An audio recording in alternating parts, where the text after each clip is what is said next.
हर बार जब वो किसी को मारता था, वो पीड़ित के शव को 1 टन वजन वाले लंगर से बांध देता था और फिर लंगर के वजन से उसे समुद्र में डुबा देता था। लेकिन इस बार एक हादसा हो गया। जिमी समय पर प्रतिक्रिया नहीं कर पाया और तनी हुई रस्सी से ठोकर खाकर समुद्र में गिर गया। उसने गलती से छोटी लकड़ी की नाव भी चालू कर दी। लंगर के खिंचाव के कारण नाव गोल गोल घूमने लगी। जिमी मुश्किल से सतह पर तैरकर आया ही था कि नाव तेज रफ्तार से उसके सिर पर आ टकराई। सौभाग्य से चोट ज्यादा गंभीर नहीं थी और जिमी अपनी जान बचाने में कामयाब रहा। लेकिन नाव घूमती रही और जल्द ही फिर उसी जगह लौट आई। पिछले अनुभव से सबक लेते हुए इस बार जिमी ने गहरी सांस ली और पानी के नीचे गोता लगा लिया, नाव की टक्कर से बचने के लिए। लेकिन वो पीछे आ रहे लंगर से टकराने से नहीं बच सका। 1 मिनट बाद नाव फिर उसी स्थान पर आ गई। अप्रत्याशित रूप से जिमी ने अपने प्रबल जीवित रहने के स्वभाव के बल पर रस्सी पकड़ ली और धीरे धीरे ऊपर तैरने लगा।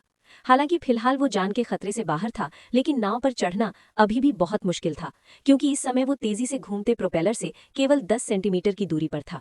अगर उसने जरा भी गलती की तो वो अपने प्रजनन अंग खो सकता था। आखिरकार अपनी आखिरी ताकत जुटाकर उसने बिजली का स्रोत निकाल दिया और प्रोपेलर घूमना बंद हो गया। थोड़ी देर आराम करने के बाद जिमी वापस नाव पर चढ़ा और जल्दी से अपने दोस्त का शव समुद्र में फेंक दिया। इस बार कोई हादसा नहीं हुआ। शव धीरे धीरे समुद्र की तह में समा गया। फिर भी जिमी ने राहत की सांस नहीं ली। केवल शव फेंक देना शक से मुक्त होने के लिए काफी नहीं था, अब उसे सबूत मिटाने थे। वो नाव लेकर एक सुनसान तट पर गया, फिर नाव के हर हिस्से में पेट्रोल छिड़क दिया। इसके बाद उसने एक लाइटर जलाया और नाव के अंदर अपने दोस्त के खून के सारे निशान जला दिए। लेकिन अभी भी मामला खत्म नहीं हुआ था। नाव को कम ध्यान खींचने वाली बनाने के लिए उसने उसमें पत्थर भरे ताकि वो पानी में डूब जाए। अप्रत्याशित रूप से वहां का पानी बहुत उथला था और सिर्फ नाव का निचला हिस्सा ही पानी में डूब सका, जबकि इंजन अभी भी पानी के ऊपर था।